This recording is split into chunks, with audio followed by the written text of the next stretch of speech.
Sit forward and put both feet flat on the floor. Think back to this morning, the first real minutes, not the version you'd give a doctor. Your morning cortisol is supposed to climb hard in the half hour after your eyes open. When that climb doesn't happen, there's no symptom to point at. There's just a day that never properly starts. So here's the test.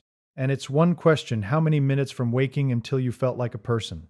That number is honest. It's also easy to read backwards because a fast morning can mean two completely different things. 3 questions, in order. Keep the answers in your head. Question 1.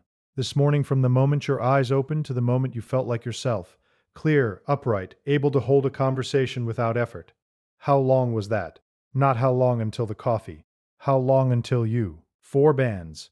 Band 1, 15 minutes or less. Band 2, 15 to 45. Band 3, 45 to 90. Band 4, more than 90 minutes, or it never quite arrived and the day went on without it. Question 2, yes or no. In the first hour after waking, were you hungry? Not, could you eat? Hungry. Question 3, your mood in that first hour? 1 word. Flat, irritable, anxious, or fine. The true one, not the one you'd prefer. Now what those bands mean by age, and I want to be straight with you about where they come from. They are not printed in a laboratory manual. I built them out of what the sleep research says about how long the fog after waking should last. Under 60, band 1 or 2, 15 minutes, 30 at the outside. 60 to 75, band 2 is entirely normal, up to half an hour, and you're fine. Over 75, up to 45 minutes, and that widening is expected because the morning rise flattens with age in every study that has measured it. It is not a personal failing.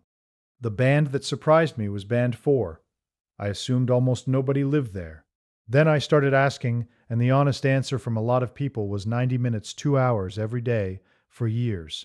And not one of them had ever mentioned it to anybody. It doesn't feel like a medical thing. It feels like a personality. Hold your number. And near the end, I'll give you the one change that has nothing to do with light food or coffee. It's a single line on your calendar, and it's the only thing on the list that rebuilds the rise instead of faking it. Here's what that half hour is actually for. And it isn't what the phrase stress hormone suggests. Think about an electricity grid. A grid stores almost nothing. What it does instead is forecast. At 4 in the morning, a control room looks at the day ahead, the weather, the date, what happened last Tuesday, and issues a dispatch order to a peaking plant. Spin up now, so that when the city stands up at 7 and switches on 2 million kettles, the power is already in the wires. The plant doesn't respond to the kettles. It responds to the forecast, and if that order goes out late, nothing dramatic happens. The lights just dim. Everywhere. Slightly. For an hour. Your body runs exactly that arrangement. The control room is a cluster of cells called the suprachiasmatic nucleus, your master clock, about the size of a grain of rice, sitting in the hypothalamus just above the place where the nerves from your eyes cross. It signals the pituitary. The pituitary releases a messenger called ACTTH, adrenocorticotropic hormone, which is simply a chemical instruction with your adrenal gland's name on it. And the adrenal cortex, the outer rind of 2 walnut-sized glands sitting on top of your kidneys, releases cortisol into your blood. Hypothalamus, pituitary, adrenal. Physiologists call that line the HPA axis. The timing is the entire story. The dispatch order goes out before you wake. Cortisol begins climbing in the last hour of sleep, around 4 or 5 in the morning, so that the fuel is already circulating before your feet touch the floor. Then, in the 30 to 45 minutes after your eyes open, it climbs again, steeply. In 1997, Jens Prusner and colleagues in Trier, Germany, measured this across 3 separate studies, in men and women, on multiple days, and found free cortisol rising by 50 to 75% in the first 30 minutes after waking. Half again in half an hour. That surge earned its own name, the cortisol awakening response. Now I'd rather be honest about that number, because I've watched it get repeated as gospel. 50 to 75% is the top end. Poll in the broader literature, and the range runs from about 38% up to 75%, varying by person, by day, by how the night went. The rise is real and measurable. The tidy statistic is tidier than the biology. Here's what you can do with the grid picture, and this is the part most explanations skip. If your morning is slow, the model hands you 3 suspects instead of 1. Either the order was never sent, or it was sent late, or the plant got the order and couldn't move. 3 faults, 3 different repairs, and the number you just gave me narrows it down, because a late order and a stalled plant do not feel the same at 7 in the morning. Which raises the question I've been circling. What tells the control room what tomorrow morning is going to require? A forecast has to be built out of something, and in 2004 a group in Iowa found out what? By studying people who had lost the ability to make one. At the University of Iowa, in Iowa City, Tom Buchanan, Daniel Trinell, and their colleagues did something possible in only a handful of places on Earth. Iowa keeps a registry of patients with precisely mapped brain damage, people who, through illness or injury, have lost one specific structure and kept everything around it. The team recruited 22 of them, all with damage to the hippocampus, the seahorse-shaped structure deep in each temporal lobe that files your memories. They sent them home with saliva tubes and asked them to spit into one at waking, and again through the day. The day-long rhythm was intact. Cortisol still fell across the afternoon the way it should, but the rise after waking was gone, not reduced. Absent. Sit with that because it rearranges everything. The awakening surge is not the adrenal glands deciding to work hard. It requires the part of the brain that remembers. The forecast is assembled out of your own history. What time you usually get up, what usually happens when you do, whether mornings in your life have historically demanded anything at all. The hippocampus supplies the memory. The clock supplies the hour. The glands only execute. And there's a second, stranger piece of evidence pointing the same direction. Working with the Whitehall 2 cohort in London, thousands of British civil servants, Sabine Kunz-Ebrecht and colleagues reported in 2004 that the awakening rise was measurably larger on a working day than on a weekend, in the same people, same glands, same beds. The only difference was what Monday meant to them. So your body isn't manufacturing energy in the morning. It's placing a bet on the size of the day. And a body that has learned nothing, much happens before 11 stops placing that bet. Here's what that feels like from the inside, and I think a lot of you will recognize it. You wake. You get up because it's time, not because you're ready. 20 minutes later, you're standing in the shower, not washing, not thinking, just standing there with the water running, and you genuinely couldn't say how long you've been doing it. Sleep researchers have a name for that state: sleep inertia. Pierre Tassi and Alain Muset reviewed the whole literature on it in 2000 and concluded that without real sleep deprivation, it rarely exceeds 30 minutes. If yours runs 2 hours, that is not tiredness. That's a forecast nobody made. 10 years of it leaves marks you can see, not a diagnosis, a shape. Breakfast disappears first, because nothing wants it. The first real appetite of the day shows up around 2 in the afternoon, so a day's food gets eaten into an evening. Then the morning walk goes. Then the morning of the day itself. Appointments drift to 11, then to 1. Then people stop offering you anything before lunch. Nothing declined. The day shrank around a missing 30 minutes. And when researchers followed 4,000 people for 6 years to find out whether any of this shortens a life, the result was not the one this appears to be building toward. In 2011, Meena Kumari and colleagues published data from 4,047 Whitehall 2 participants. Average age 61. 6 saliva samples across one ordinary weekday. At waking, 30 minutes later. 2.5 hours, 8 hours, 12 hours, and bedtime. Then 6 years of follow-up, and 139 deaths, 32 of them cardiovascular. The awakening response predicted nothing. No link to death from any cause. None at all. I'm telling you that because it's true, and because you deserve the number that doesn't flatter my argument. What predicted death was the slope, how steeply cortisol fell across the day.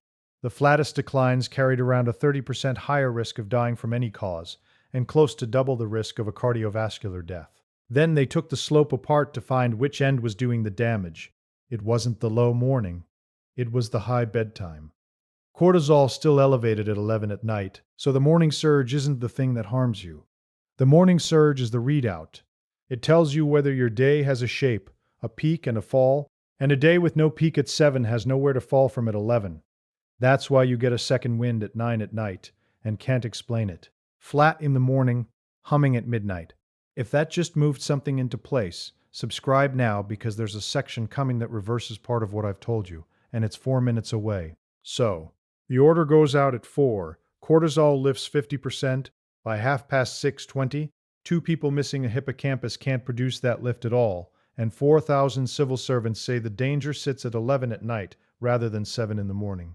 That's the map so far, which leaves the question that made me want to do this at all. Why does the same flat morning leave one person ravenous by 11 and another completely uninterested in food until 2? The answer is in the liver.